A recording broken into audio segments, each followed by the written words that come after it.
L'utilisation du rapporteur à partir du CM2 ou de la 6e. Alors, comment on va faire pour mesurer ces différents angles? On va prendre l'exemple de l'angle 1 et l'exemple de l'angle 2. Nous allons utiliser cet outil qui s'appelle le rapporteur. Je t'écoute, montre-nous comment on se sert d'un rapporteur et combien mesure l'angle 1. Eh bien, c'est assez simple. Il suffit de placer le centre du rapporteur qui est soit symbolisé par une petite croix, une petite cible ou un point. On le met bien au bout de l'angle. Ensuite, on fait pivoter le rapporteur pour que ça arrive au niveau à peu près du 0. Il faut que ça, ce soit bien aligné avec le 0 de la graduation. L'avantage avec ce rapporteur, c'est qu'il y a des petites lignes en plus, une petite cible qui permet de, quand le trait n'est pas assez grand, on puisse quand même viser le 0. Donc là, ça fait depuis le 0, on tourne. On va peut-être se servir de cette règle pour prolonger le trait. Ah, attends, le rapporteur a Je vais bougé. me faire bouger là, Oh. méchant. Alors, on arrive à quoi comme...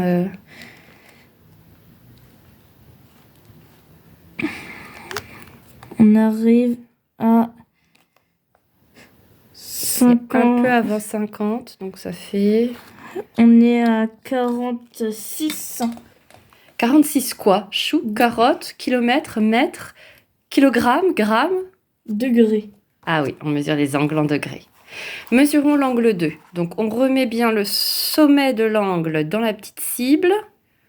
Ensuite, il faut bien aligner. Voilà. Le trait qui sert à former l'angle, l'un des deux traits.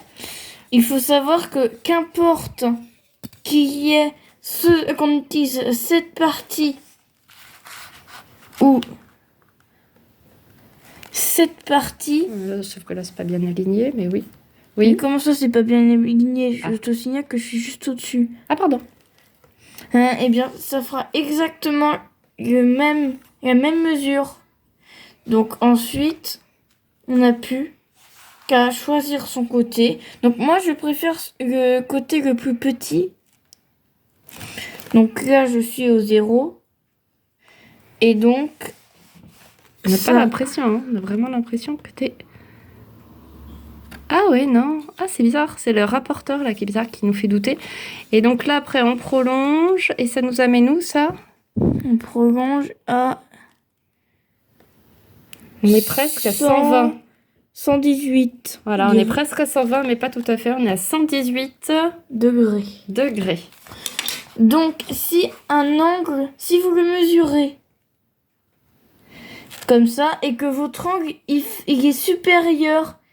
si vous, par exemple, cet angle, si vous le mesurez et qu'il est supérieur à 90 degrés, c'est forcément que vous avez raté quelque chose.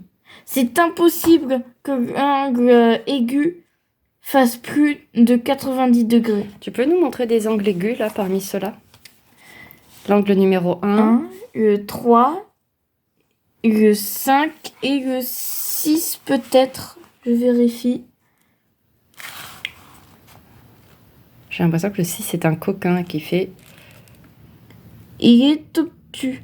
Ouais, il est légèrement au-dessus de 90. On voit bien que si on prolonge le trait, ça va arriver, cette affaire-là, au-dessus de 90. À 100.